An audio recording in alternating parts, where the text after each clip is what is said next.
stand on up. How you doing? I just wanted to get your opinion on 2012, and then I hear the way everybody has a different.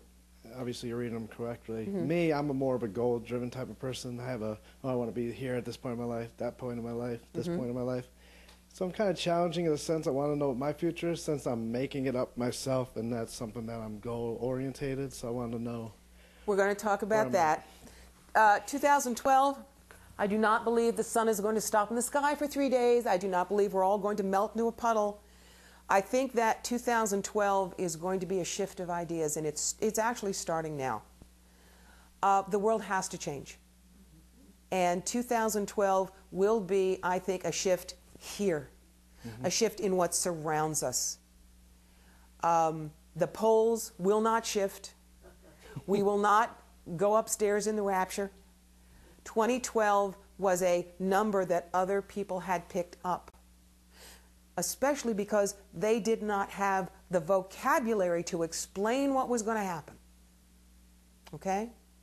Is this supposedly going to happen right at midnight, or is this? No, I think it's December 21st, 2012. Didn't go out. Well, year 2000, my electricity didn't go out. Exactly, exactly. Remember how we were all panicked about 2000, and it really wasn't just the computers? It's because every time a millennium changes, when it was around the year 1000, the Europeans were convinced a comet was going to come down, blow up the Earth, and it was the second coming. It's the numbers. Now, things tend to shift very much in the beginning of centuries. You had the 1812 war. You had World War I in the 20th century. And something's going to cook in 2012. There may be some pretty major, what I'll call catastrophes, because that's how people think about them. But it doesn't mean that all of us are going to die. It doesn't mean bird flu will attack. But what it does mean is you've got to get ready for the big changes. You've got to decide what's a want and what's a need. You've got to look and say, what can I give away, pay it forward? If money no longer matters, if jobs no longer matter, what do I have to offer to the person next to me? All right? Fear equals false evidence appearing real. They tried to get us fearful about bird flu. All the drug companies are trying to get you fearful about all the diseases you may not even know you have, but ask your doctor about this. If you have fear, you are controllable. No fear. That's why the sentence of passion, and you see that on my brochure, cross the bridge from fear to fearlessness and fly. Because when you give up on that fear, when you do not allow other people to control your emotions, you can do anything and go anywhere. Now, you wanted to know about your ambition? Pretty much because I kind of like the same way, like some of the stuff is the way I think. I'll think of an obstacle and I'll find a way to tear it apart. And, you know, and I'll try to get myself over the hurdle. So I'm just kind of, and with all due respect, Son, I'll tell you the past life I'm seeing. You were one of the original people working with Henry Ford when he first started the factories, and you were the one that kept saying, no, you can't do it, no, you can't do it, no, you can't do it. And Ford kept saying, prove it, prove it, prove it, and sometimes you could, and sometimes you couldn't. But you were one of the original people who got the assembly line moving. So you worked on Model A's, Model T's. I don't know if have you ever put your hand on one of those cars or seen it or gotten into it and see what it's like? A lot of my things have more been of an initiative of something that has to do with labor type of stuff, or looking up things, or, you know, being a leadership type role. So one of the reasons that you've got the leadership kicked in now is because you weren't the leader. Ford was the leader, and it drove you nuts. This time, you don't have to report to a boss.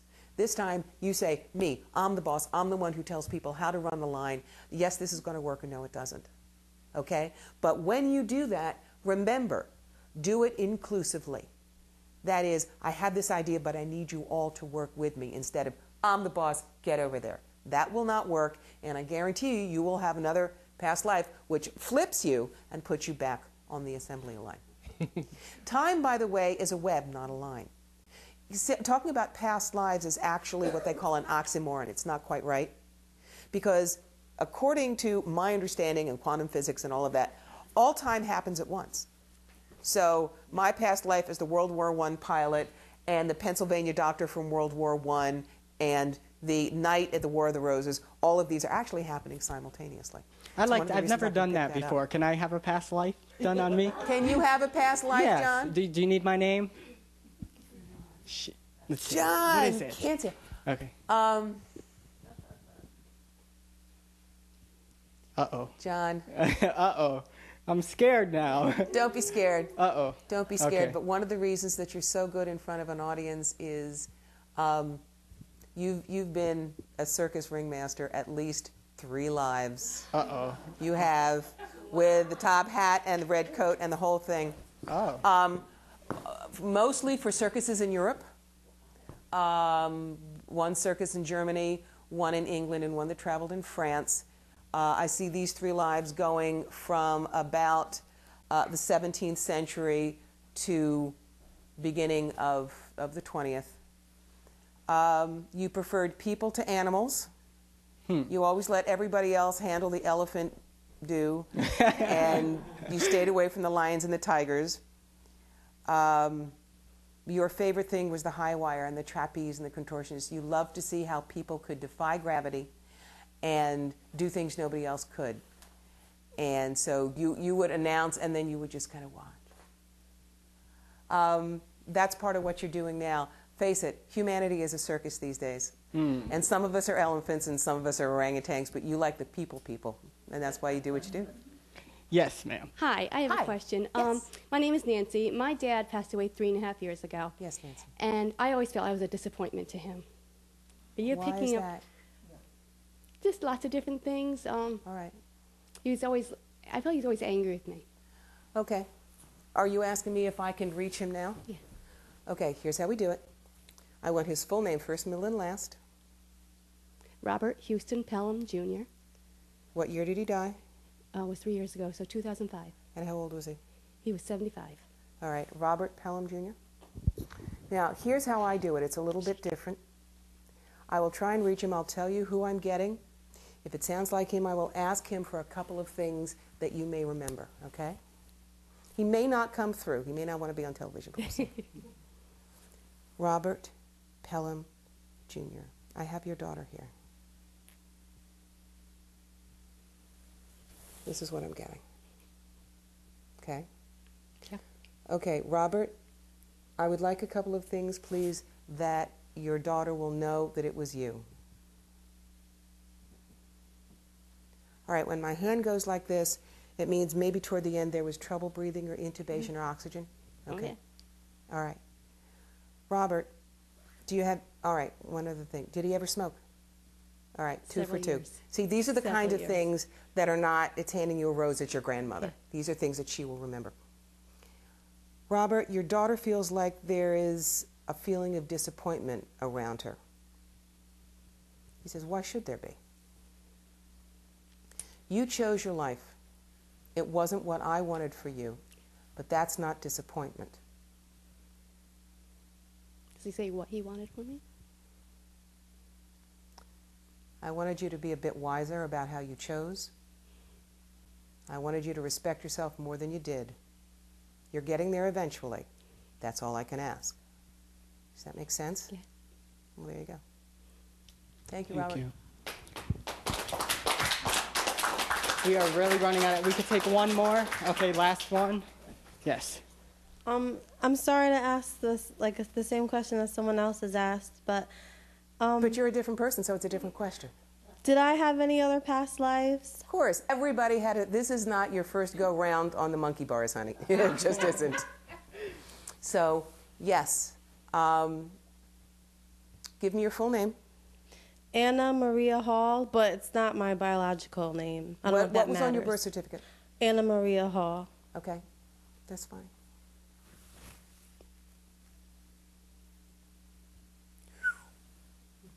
Okay, girl. You know what a suffragette was? Those were the people who fought for women's rights.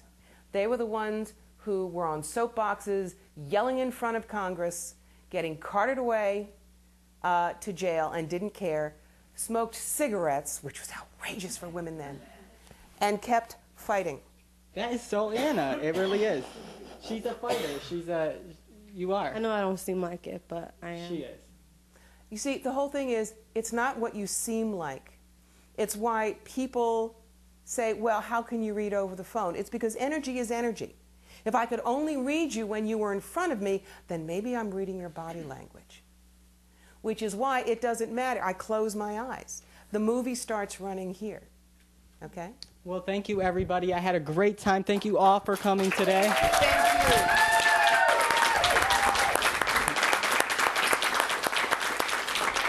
We are out of time. I want to thank our technician, Zeb, production assistant Landis Burgess, our guest Corbie Mitleid, and Ann Fisher. And I thank you all for coming. I hope you guys come back. And I thank you for watching. See you next time. Everybody wave. Say bye.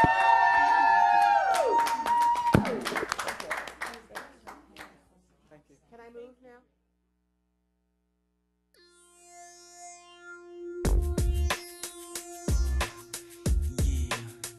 Here I go. This is for my girls that want a guy like me. This is for my girls.